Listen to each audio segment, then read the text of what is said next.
I have been checking out the site. I've been visiting regularly. With the start of the new football season, and an interesting one at that. And your background as a marketer, I wanted to have you come on and have a chance to chat with you.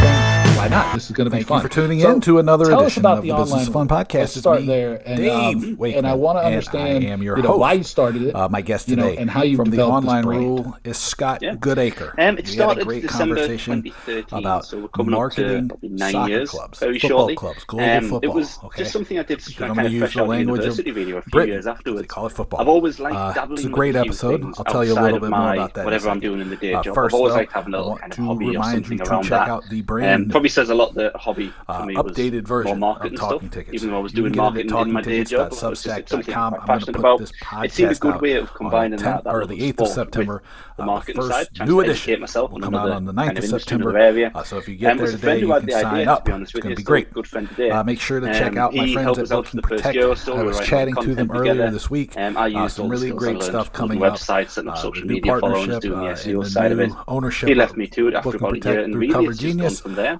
There's going to be Originally, if you go back through the great early ways stages, to work but with every them. single article is still on Great there. new things coming Kind of forward. So check them out. 2013, just before actually as well. Bookingprotect.com. Some Reach other out to things that we've Haley. both written at different She can points. hook you up. And it So evolved really back from to being kind Scott. of a bit of news, Okay, Scott covering every little Goodacre innovation, and the Online really Rule. to The go Online towards Rule is a good really great practice, website case studies, that talks how about people marketing can and the use business brand of football. essentially from a footballing point of view, how On they this can define episode, we talk engagement, how about they can do marketing. We digital talk about marketing, digital marketing. We innovations, talk tools, about tips, all good stuff. how the Online Rule essentially got is started the as kind of somewhat of a my hobby. kind of very informal We talk tagline that about I've got for it. what It's good stuff. angle It's good is. examples. It's We not talk about criticism. social It's media. not, oh, this is We bad. talk about Look the at this state of mistake that social the social media media in marketing's football. made. Look at how they got this wrong. How to Instead, use it's tools this well, is good. These how are to the not use positives. How do we tools hold those well. people up on the We pedestal? started Kind of champion we that covered side of it, really, branding. more than anything. We talked about Yeah, the no, ability to that's establish awesome. a brand.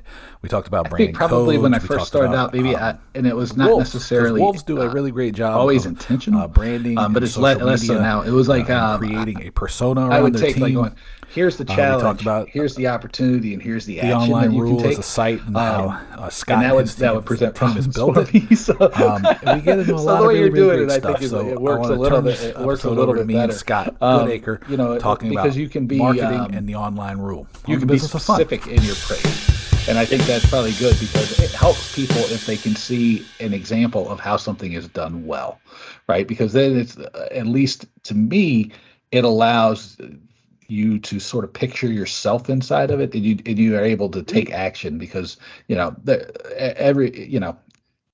the carrot and the stick both work. It's just that you have to be very judicious with how you use them both. So Absolutely. So the online rule is started as a hobby, and so your hobbies are marketing. So now,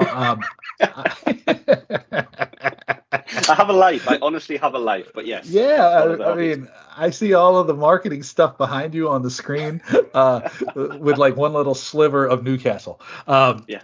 So let me ask you this, because when I had Giles Edwards on the podcast a while back, we talked about proper marketing, and he talked about his definition, his philosophy, how he kind of got involved in this idea of marketing, and I find it useful, number one, for people to tell me, kind of their path a little bit here, and sort of like what informs their decisions. And what I mean by that is that one of the way you work with people and the way you talk to people, which is very similar to how I do it, is like you go, don't just paint from this narrow set of choices that you have, right? Which is like, oh, this is the way it's always been done in sport. There's this huge world of ideas and examples that you can draw from, and the tools exist to achieve outcomes greater than you've had before, and it doesn't take you reinventing everything. It just means I call it stealing. You steal from like other people. So like, what is your philosophy about marketing? How do you approach the job? And how has that influenced you as you've taken on your business and the online rule? Well, I think you've hit the nail on the head, really. I mean, the old phrase is genius steals, isn't it? Essentially, like there's no such thing as an original idea. In music, you've got a handful of chords. It's how you kind of apply them, how you use them, your tempo, your rhythm, and all those kind of things come together to make a song. And you can have songs that are done in the same keys with the same chords, but sound massively different to each other, depending on who an artist is trying to reach and who they're trying to kind of I don't know, sell to or whatever. I find it exactly the same in marketing. I don't think of this as being a particularly complex profession or job. I think people make it complex and they make it complicated by throwing on all of the different tools and trying to, well, we've spoken just before about kind of, this is how it's always done, and all those barriers that go up in front of kind of the various different organizations. In a nutshell, you need to find out who your audience is. We spoke about that before as well. You've got to find out who you're trying to reach. You've got to do your research. You've got to know who you're trying to reach. And then you just got to match your stuff backwards to it. But in my experience from doing bits of research, every year we do a survey through the online role called State of Football Social Media, and we look at kind of how they plan, how they strategize, and what they do. It's not happening in this profession. Now, if I walked into any business, and I work with quite a lot of businesses kind of in the Northeast where I'm based in England, as well as up and down the country as well. If I walked into any of those businesses and just said, just keep doing what you're doing, it wouldn't work. Okay, because the reason they come to people like myself is because things aren't working. Okay, so you've got to take a step back and we look at their strategy and we have a plan. We actually write stuff down. We decide what an approach is and we try and give people a framework to stick to going forward with their marketing. My experience of working with sports clubs, football clubs in particular in this industry, is that that type of thing doesn't happen. And you could not go into any other business in this world outside of sport and say, right, what are you going to do? Don't know, we'll just decide day to day, or we'll just put a couple of things out as and when something happens, we'll react to everything that goes on. You wouldn't last, you wouldn't survive, you wouldn't have a brand, it wouldn't build. In football, they seem to get away with that, but therefore I don't think the clubs are necessarily growing like they could, potentially, with the approaches that they're taking, because nobody has that strategic, in 5 years we want to be here, in a year we want to be here, in 3 months we want to be here, this is what we're going to do approach with things, if that makes sense. I remember listening to it was Grant Russell, who used to work at Motherwell a few years back, did a podcast. It's always stuck with us, and I mention it loads. He spoke about how they always used even the players at Motherwell had their own brand, and the club would work with those players. What do you want to be known for? Where do you see your career going? And would make sure that certain players were used in certain promotions that backed up their brand and where they wanted to be and how they thought of themselves. Therefore, you get buy-in, therefore something grows. Players seem to understand that the club has a direction, and their marketing is fantastic as a result of that. And they see a lot of success off the field with what they're doing. It's amazing that it seems to be the minority of clubs that are taking that kind of holistic approach and looking at those things and planning and strategizing and trying to come up with the ideas. Yeah. And saying this, that like, people aren't necessarily spending a lot of time on strategy, usually elicits one of two responses, or maybe three. Actually, I think I give you three, and I'll be curious if this is what happens to you. So number one is like going, of course we do strategy. We got this plan, and it's like we've done it, right? The other one is like you don't know what you're talking about. And then the third one is like they'll say a combination of those two behind your back. They'll never say it to your face. And and I'm curious. So this is the question to you, right? Is like going. I tell people, I go, look, I can tell you're not doing a strategy by the actions that you're taking. I can tell, it's not me being a smartass. Okay, it might be me being a smartass, but it's not me being, a jerk about it. It's like me looking at your business from the outside and going like, look, these are the signs of a business that are not acting strategically. And here, for me, it's like you can tell it, right? Because there's no connection. Right, like to the actions. There's no the directions seem all over the place, right? If a business looks scattered, it is scattered, right? And that means there's no strategy.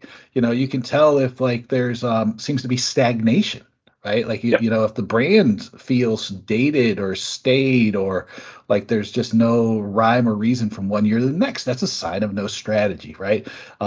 If feels like there's no life to the brand, that's a sign that there's no strategy. So how do you, when you're talking to people, like, how do you highlight to them, like, look, this is what I can tell about you don't have the strategy, but then also here's those positive impacts that you'll get if you spend, because you don't have to spend forever on it, right?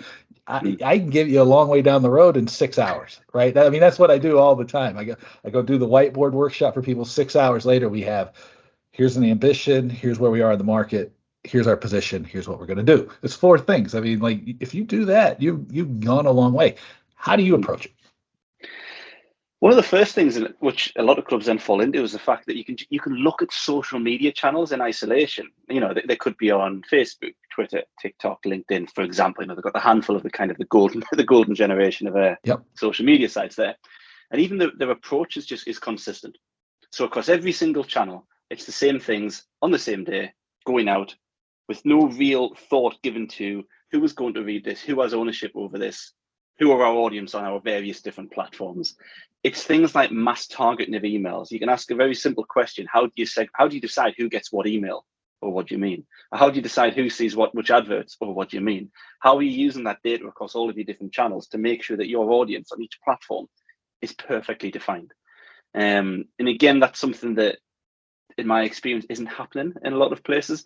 Maybe in the Premier League, you're probably going to be very fortunate to say that that's happening, but it's not happening across, you know, all 20 clubs. But definitely the further down that pyramid you get, that segmentation, that splitting up of audience just is not happening across them. And I think that becomes quite an easy visual eye opener to go, look, all this stuff looks like it was designed by different people for different purposes. Yeah. All of this content is exactly the same going out across all of your channels. You know, your LinkedIn profile isn't optimized to trying to actually increase sponsorship or hospitality packages or getting businesses on board. Instead, it's talking about season tickets, which is irrelevant to a lot of people who are sitting on LinkedIn. That's your consumer-facing channel. Yeah. Okay. And just simple things like that really are where I tend to start with them if I'm going to do any work. And it's what I've tried to do this year with the online rule. And again, this is me spinning plates and trying to do too much at the same time. Is I'm going to start trying to use, quite active on Twitter at the minute. Great, highlighting Twitter stuff, it works. Is to start looking at Instagram and especially start looking at LinkedIn over the next 12 months to highlight on LinkedIn good examples of how teams are using LinkedIn for that brand, for that segmentation, to say, look, it can be different across the various different routes. What I think is happening is, and this is no slight on any of the individuals or any of the clubs or anything like that, I know exactly why these things happen. You get a lot of people who come into sports social media and sports marketing who are very heavily focused on match day. So they come in as marketers who are great at doing kind of live tweeting along with matches. They're great at posting the images in advance, doing the build-up, doing the post-match, getting interviews online. But outside of that, nobody sits above that going, here's why it needs to be consistent. Here's our audience, and here's how we're going to use each of these different channels. It's left to one person doing 6 or 7 different things, but it's all match day focused. Nobody's taken that kind of ultimate ownership above it. Well, let me ask you, why do you think that is? Like, why do you think that people struggle to have that sort of top layer, right? Because there's a couple things that you said that stand out to me, right? It's that the social media, it acts in isolation. It's inconsistent, right? And you even said it. I was going to ask you, and I knew the answer was like, oh, so you should be creating different content for each channel, right? There should be consistency of the message, but not necessarily consistency of the of how it shows up. It should be it's positioning 101, right? Which is like these 2 or 3 ideas I have, I'm going to stamp onto my customers, my fans buy no matter what, but how they get it depends on the channel. And then who gets what email is like, that's marketing 101. That's like, again, the first thing. But why do you think this is? Why do you think this is such a challenge for teams? Is it manpower, or is it philosophical? Is it a combination of the two? Is it lack of training? What do you think drives some of this stuff? Probably all of it at various different times. Manpower usually tends to be the biggest thing, especially in England, lower down the kind of the football pyramid. When you get into the football league, you've got 72 teams, but then obviously there's quite a disparity between League One, the Championship, League One, then League Two. Then you get into non-league stuff and it gets even harder. The budgets aren't there to hire the staff who would be needed to do it all. I find that a lot of budget tends to go into kind of creative, graphic, visual stuff, because people can see, they can tangibly look at a stadium and go, well, this looks nice because 5 people have worked on it. Of course, it's going to look nice. Mm-hmm. Nobody does the same thing with their data, their strategy, and thinking about the kind of overall marketing direction. Training probably is some of it. Especially, again, I don't want to feel like I'm picking on any individuals or anything like that, but when you get lower down the pyramids again in football, that's where people get started. It's very hard to go into a Premier League job without experience of working in that industry, which you can only get lower down. So when you're going into a non-league club, for example, if someone volunteers to start off their career, They might have done a good university kind of degree or something like that behind it. There's some good football marketing, sports marketing degrees in this country as well, which they might have done. Typically, they've come from something like journalism, which is what I did originally in the mid-2000s. They come from all these different other creative areas. No one's ever no one ever said to me as a journalist, like, here's what you're writing for. Here's how you get into the mindset of your audience. It was, here's the story. Who bit who? Did the dog bite the man? Whatever. And off you go. And you write the details down. You report on it. And that's what you do. And they're stuck in functional roles, but also doing a lot. So the time's not there. The resource isn't there. Maybe the clubs are to blame a little bit for not seeing the benefits of it. One of the things I tried to do last year, I did an interview with the guys at Sheffield FC, who are the world's oldest football club, world's first football club. They are non-league, so they're below the kind of the professional pyramids and stuff, but they've got massive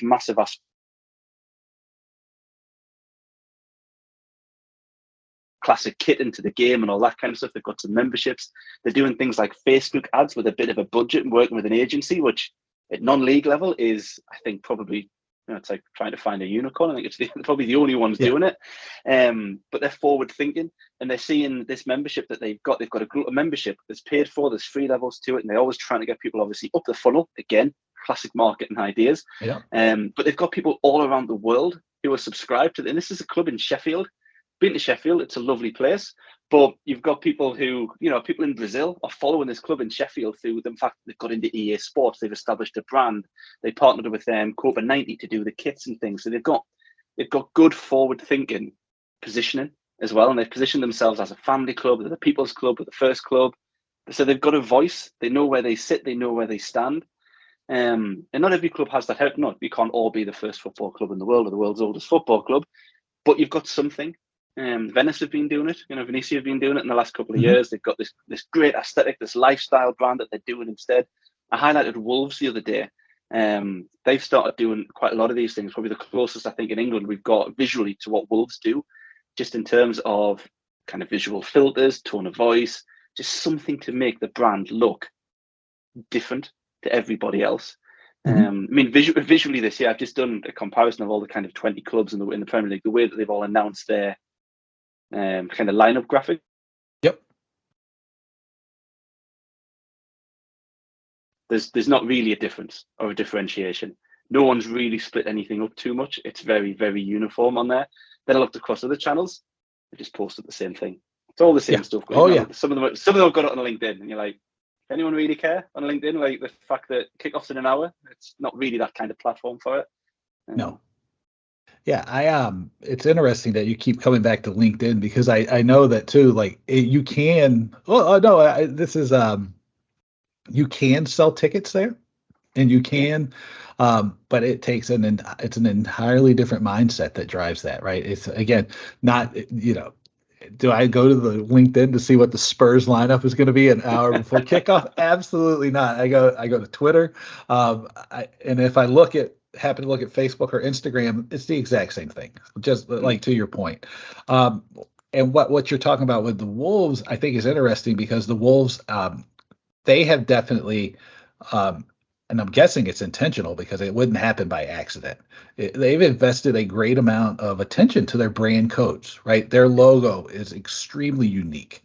The way that they use the gold and the black are, it's really incredible, because it's in everything, right? And it's, the way they use images of the park, right? I mean, like this whole thing, that's brand codes. That's like, and that's an MBA level insight. But, so you send their checks to Scott and Dave, it'll be fine. But it's amazing. And most teams, they really are, even in the Premier League, I'd say not most of the teams aren't as good about using those brand codes.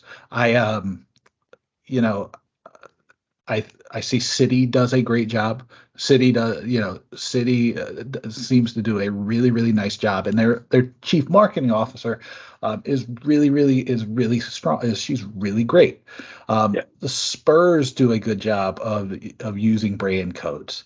But like some of the other like clubs that you'd think would, have the history to draw from, and they have those connections, they don't always do it. And so it's like, and I guess the question to you is like, it takes intention, right? Yes. And when you're talking to people about this, because you and I think we share a similar a philosophy, right? We share a mindset about these things.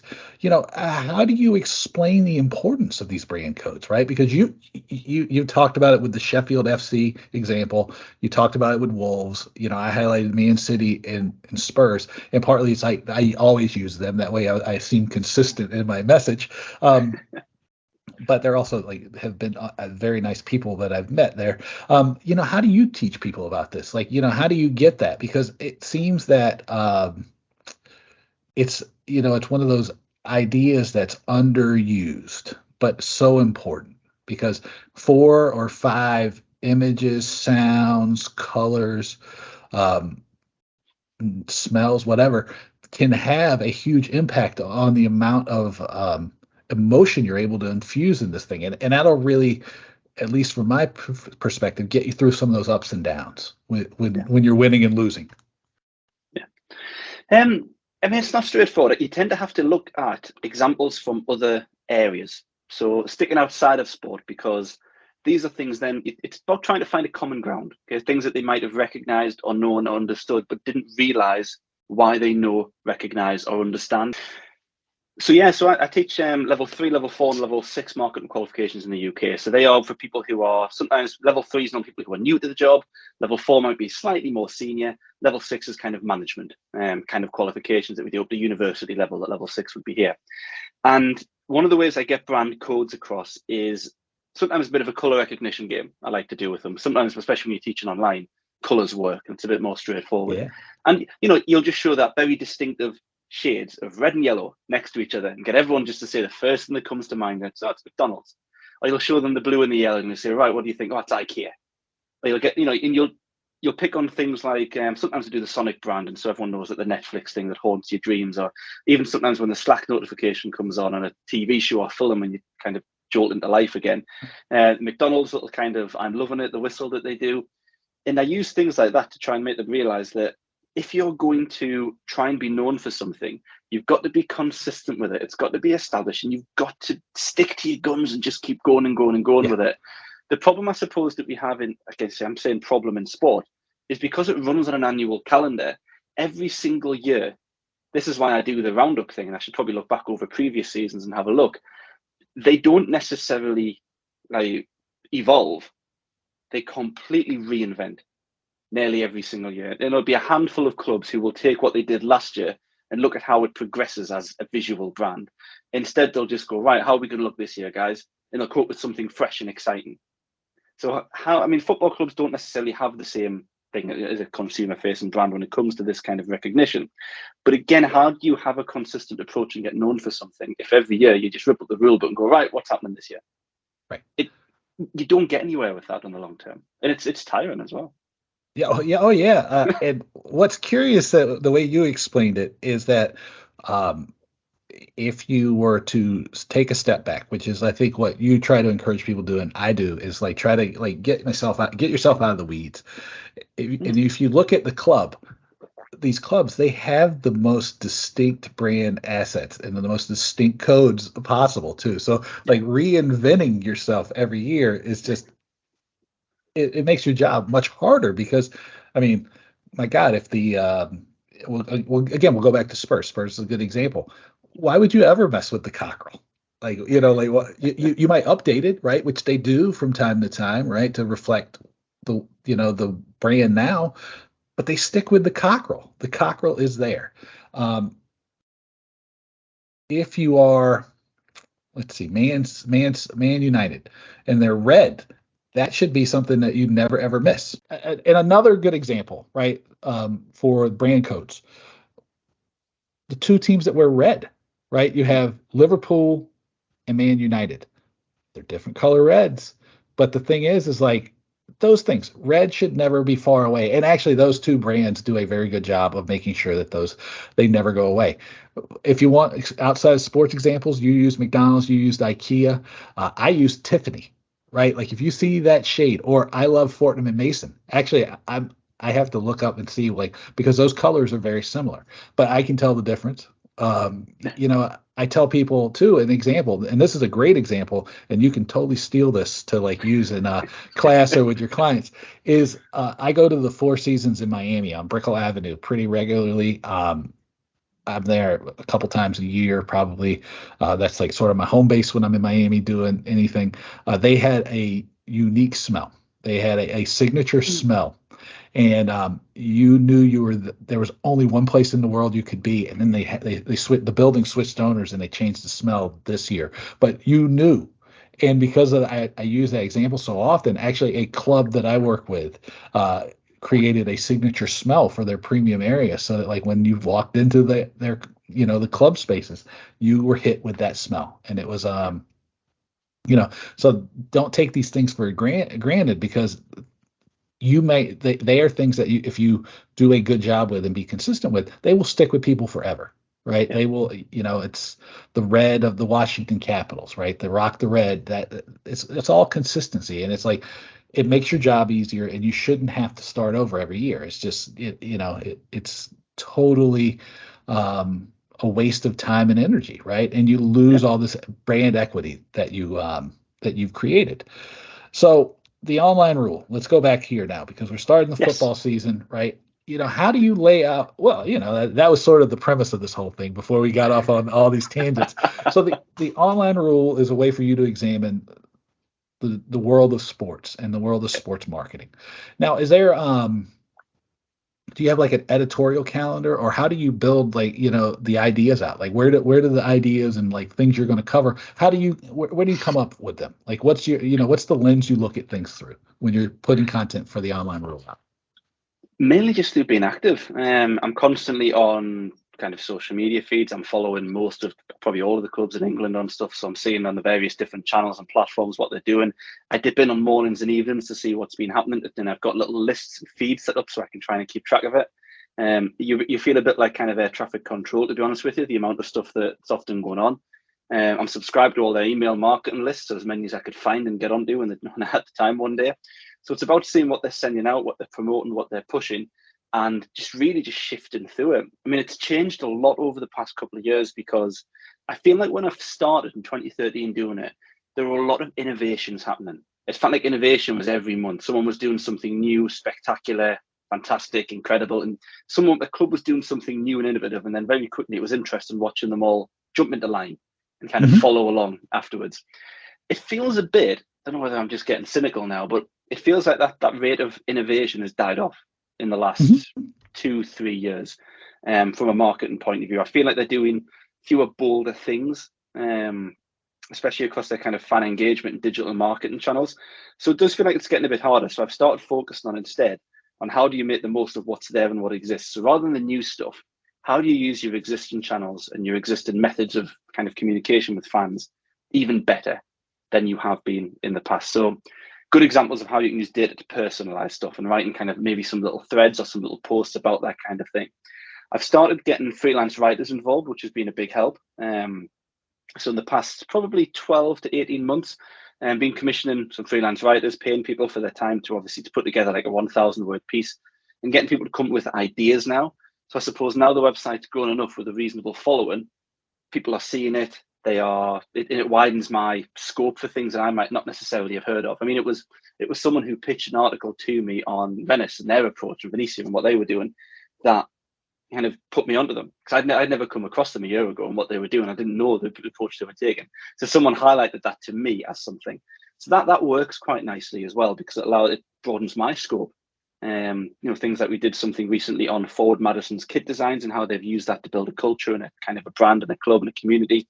I've had some pieces commissioned from writers in India who interviewed, I think might be the only player marketer in football as a whole, as an industry. I don't know how many other people do that kind of joint on-field, off-field role. So a few things that which are slightly different viewpoints, because other people are more connected in different spaces than I am. And it just helps keep the feels out, really. And I suppose that audience has grown enough. I do actually get clubs and people who work for the club sending me their own stuff, saying, I think you might like this. And people I've built relationships with sending those to me as well, which is quite nice. It's always quite a warm and surreal feeling when a football club slides into your DMs on Twitter or something to say, what do you think of this? I don't know who you are, but I know the football club. That's always, it gives you a little bit of a thrill, but it's nice to know that it's making that little bit of a difference with people, that they feel it's useful enough to reach out and then try and help others do it. Oh, yeah. Now, let me ask you this then. Why do you think that the innovations died off and dried up so much? Do you think it's what's happening before the pandemic started, or do you think it's a reflection of the pandemic and like not being able to have fans in the stands? Do you think it's a combination? What do you think is driving I think it was happening before the pandemic, personally, in terms of what I felt like I was getting told about. It feels like the innovations these days, and this could be, again, having looked at it for the last kind of nearly 10 years, you get a little bit fed up with the same things. It feels like innovations wind up being very samey now. No, I mean, the biggest innovations I've seen in terms of technology that I think have been used well, going back to Wolves, actually, I think it was last season, you could just pick a couple of players and pick a time frame, and they had this very unique way of just kind of personalizing the clip and some highlight reels that you could get.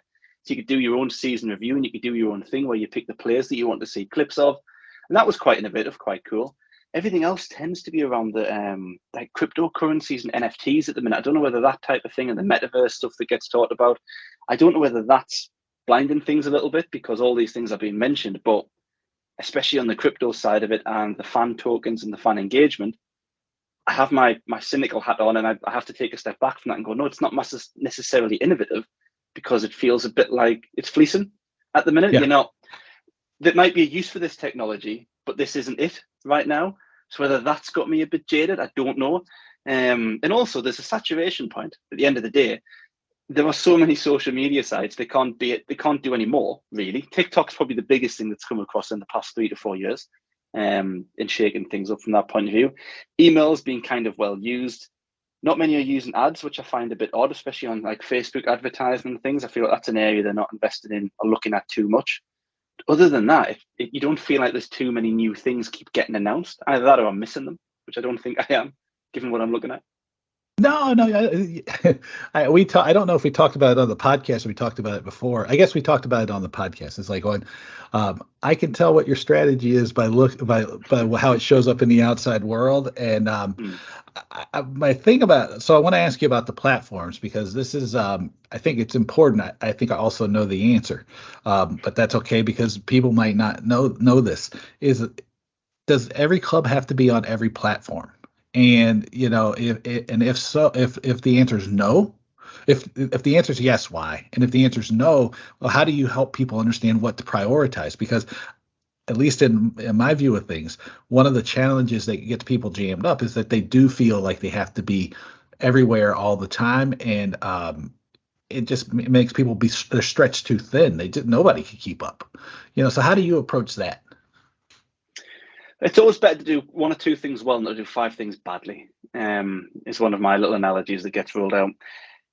It goes back to your strategy, really. Who are your audience? Where are your audience? Or what's the best way of reaching that audience? I've seen teams dabble in channels in the past that they've then given up on. I think things like LinkedIn, we've mentioned that a few times, tends to be left to the back burner a little bit, because I don't think clubs have really necessarily got to grips with that one as a platform. I think they understand Twitter, Facebook, Instagram. Really. They can be everywhere. There's no harm in that if you've got the resource, but there is a risk, exactly like you said, that you get spread too thinly. You need to know where your battles are. Some of that, I suppose, then goes back one step further to what we were talking about just before with the strategy side of it. What are your KPIs? What are your goals? What are your objectives? What are you trying to sell? What do you value? And then you decide on your channels off the back of that. Because if you're going to value, a few years ago, they were all jumping on Snapchat. I remember doing that in about 2014, 15, covering every time a club joined, I did a little piece on it saying, right, they've joined, this is the kind of thing they're sharing, and just show people kind of what clubs were doing on those channels and spaces. I've never looked. I would imagine not a single one of the 20 clubs is probably looking at Snapchat anymore or updating it regularly, probably purely because that can't be measured in the same types of ways. You can't do the engagement. Right. It's not as public. I imagine that's a reason that something like that would kind of drop to the back. I'm actually probably one of the few who are still on the fence with TikTok when it comes to sports stuff, because in a lot of cases, match day content to me doesn't lend itself brilliantly to that vertical format that you've got. And if you put it in its full kind of landscape mode, but then squash it down to fit on the phone, it's then tiny. and doesn't do anything. So it's not actually a good one for the match day stuff. Great for everything else that they're doing. Fantastic for that. But is that a channel for your match day footage? But again, because they've jumped on it and they've got this asset, they've got these clips and these rights, it goes out everywhere. Or they do the other thing, which is when they spread it and they zoom it in. So actually it's quite disorientating trying to watch a game of football when you're watching a small bit that moves around a lot. Yeah. And one point I'll make about the LinkedIn thing is I think people are sleeping on it, because I know that like the people I work with who have invested in LinkedIn ads and in marketing on LinkedIn, their return on investment, I was going to say, I may have the number, is somewhere between 5 and 13 to 1. I don't remember because I had two different numbers here and I can't find them on my desk because my desk is a mess right now. But it's even at 5 to 1, that's a pretty good return on your investment there. And so don't sleep on LinkedIn. Use it the right way.